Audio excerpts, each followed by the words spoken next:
So ngayon gawin natin is, dahil napansin ko kay Gray, mabigat siya. Ito, 16 to. Ito, it's 51. So, yan yung dati kong ratio. Then, mabigat siya actually. So, ang gagawin natin is, papalitan natin ang ratio siya. Ang kukunin natin yung 19 sa last stream ko, which is yung nasa taas na. Nakita nyo sa video last time. Kukunin natin yung papalitan natin ito. Let's go. Ito na yung 19 kong cogs. Ilalagay lang pala natin siya sa kabilang side ng aking rim sa likod. Tingnan muna natin tong 19. Let's go.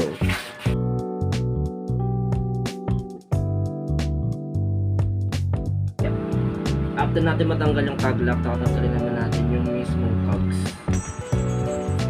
Ang problema, bago natin ito matanggal, kailangan natin ng chain, which is wala tayong chain na maikli lang. So ang gagamitin natin is tatanggalin natin yung chain natin, tapos ililipat, papasok natin dito, tapos doon natin siya kakalasin. Dito na, napakita ko sa inyo.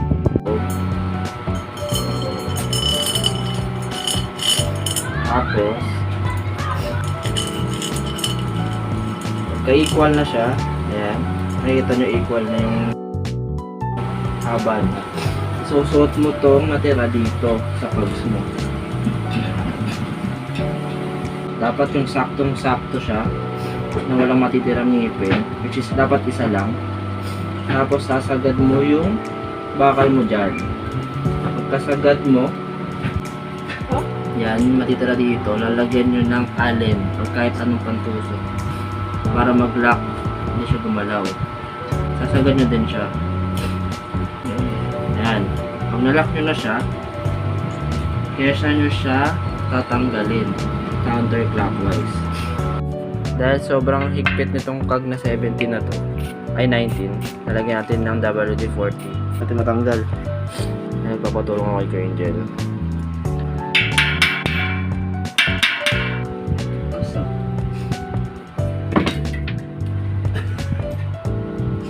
Sakit! Ito, kakabit na natin doon sa 40mm natin. Here. Let's go.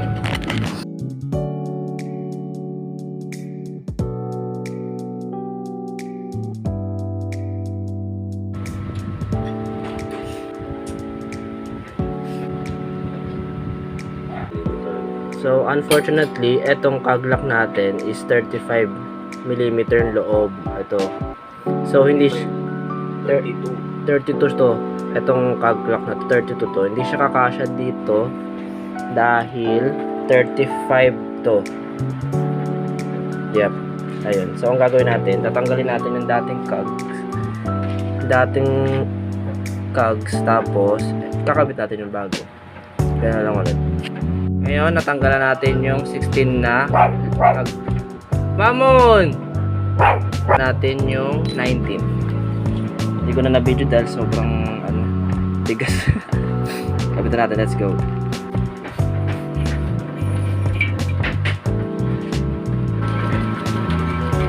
Kasi ito, kung ang lock niya is pa-counterclockwise, ito ang lock ng cog lock is counterclockwise, pabaliktad.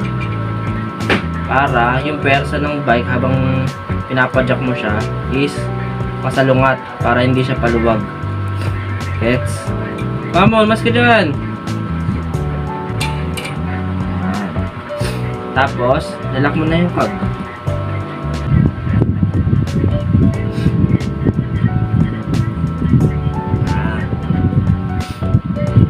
Dahil pag nag-skid kayo, yun nga, yung ito, di ba?